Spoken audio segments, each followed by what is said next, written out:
Imagine a man being dragged through the streets, his body scraping against stone, his hands tied, pulled forward, every impact felt. He tries to push himself up, but he can't. His legs fail, his breath breaks, dust fills his mouth. He can't stand, he can't stop it, he can't escape.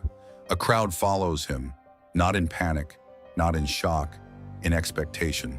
They move with him, step by step, watching, waiting. Some of them have seen this before. They know how it ends. Others are seeing it for the first time, but no one turns away. Because once it begins, you don't look away. He is not being taken to die. Death would be too quick, too easy, too merciful. He is being taken to be destroyed. Slowly, publicly, completely. His crime is not murder, not theft. He did something worse. He spoke against the king. And in that world, that was not just a crime. That was a decision. And for that, his body will not be allowed to remain whole. The crime that could not be forgiven. In the medieval world, a king was not just a ruler. He was the center of order, power, law, even religion. All of it pointed back to him. The king was seen as something more than human, not just authority, but something closer to divine, chosen, untouchable, a figure placed above ordinary men. Because if the king was just a man, then he could be questioned. And if he could be questioned, he could be challenged. And if he could be challenged, the entire system could begin to break. So he had to be more than human. He had to be absolute, a fixed point in a world that depended on him. Because everything around him, laws, loyalty, obedience, only worked if people believed he could not be opposed. So when someone betrayed the king, it was not just a crime against a person, it was a crack in the structure holding everything together. A threat to order, a threat to belief, a threat to power. And fear was the only thing strong enough to seal that crack. Not quiet fear, not hidden fear. Visible fear, repeated fear.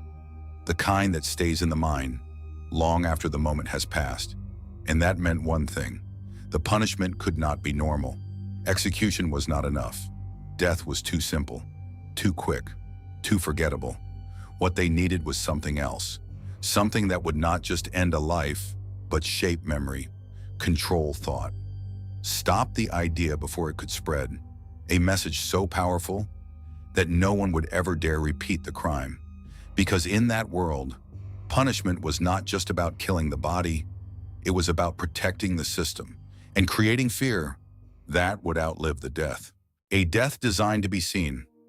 This was never meant to be private. It was announced, prepared, staged. People were called, not warned, called. They came in groups. They brought their children. They stood close, close enough to see his face, close enough to hear him struggle. Because this was not just an execution, it was a lesson. Fear had to spread. It had to move through the crowd, from one person to another. This was not justice. Justice ends with death. This did not. This continued in every person who walked away remembering it. This was power made visible. What happened to the body? By the time it began, his body was already broken, dragged through stone, through dirt, through the eyes of the crowd, every movement forced, every step taken from him. By the time he reached the scaffold, he was no longer treated like a man, just a body. A rope was placed around his neck, rough, tight, unforgiving. He was lifted, slowly. At first, nothing. Then it hits, the pressure, the pull. His body reacts before his mind does. His legs kick, his hands strain, his chest fights to expand. But it can't. Air stops. Breath becomes panic. Panic becomes instinct. He tries to inhale, but nothing comes in. His throat closes. His vision starts to shake, blur, darken, collapse. The world narrows, sound fades. The crowd disappears. There is only one thing left, the need to breathe. And then, just before it ends, just before everything goes silent, he is brought back down, dropped, not gently.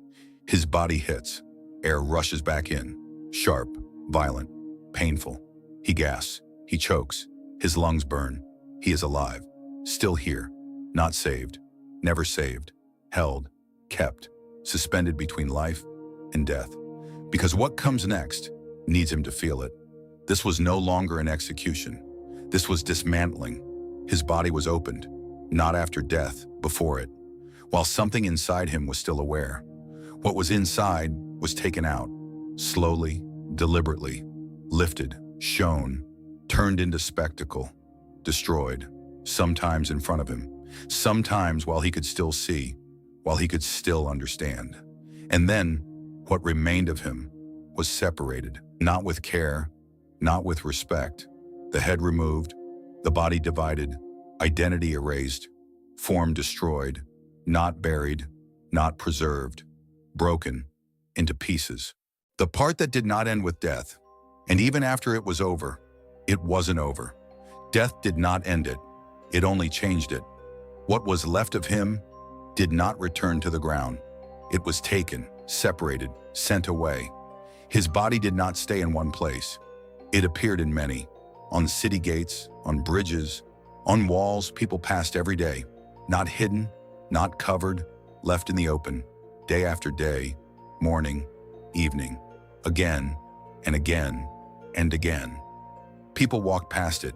They slowed down. They looked and then looked away, but it stayed, always there, waiting, changing, slowly, time working on it, breaking it down, piece by piece, not all at once, never all at once. The air around it felt different, heavier, something you noticed without wanting to. And still, no one removed it. No one covered it, because it was not meant to disappear. It was meant to remain, to be seen, to be remembered. No one needed to explain it. No one needed to say a word, because the message was already there, repeated again and again and again. Who this was meant for. This was not for everyone, not for thieves, not for ordinary criminals. Most people would never face this. This was reserved, chosen, for a different kind of threat. Men who carried ideas, men who spoke, men who gathered others, rebels, conspirators. Not just enemies of the king, but enemies of control. Because killing a man is easy, but an idea does not die the same way. So the punishment had to do more. It had to break something deeper, not just the body, but what the body stood for. This was never about one person. It was about making sure no one else became one. When the world started to change. But time does something strange. It moves forward, even when people don't. And slowly, the reaction began to change. What once felt normal started to feel wrong. The crowds became quieter. The spectacle became harder to watch. What was once accepted became uncomfortable, then unacceptable. Laws began to shift, not all at once, but enough. The idea of power started to change. Fear was no longer enough. Control had to look different. And then, this ended, not suddenly, but finally. The execution stopped. The bodies disappeared. But what they had shown did not. It stayed, not in the streets, but in the mind, in the memory of what power can do when it needs to be obeyed. The real purpose. This was never just about killing. Death is simple, quick, clean. This was something else. This was about breaking a man so completely and that nothing of him remained. Not his body, not his identity, not even the idea of him. Because when a body is torn apart, it sends a message, clear, final. Loyalty is not a choice, it is a requirement. And in that world, betrayal did not end with death. It went further. It erased you. This is the kind of history that survives in silence. This is the lost past.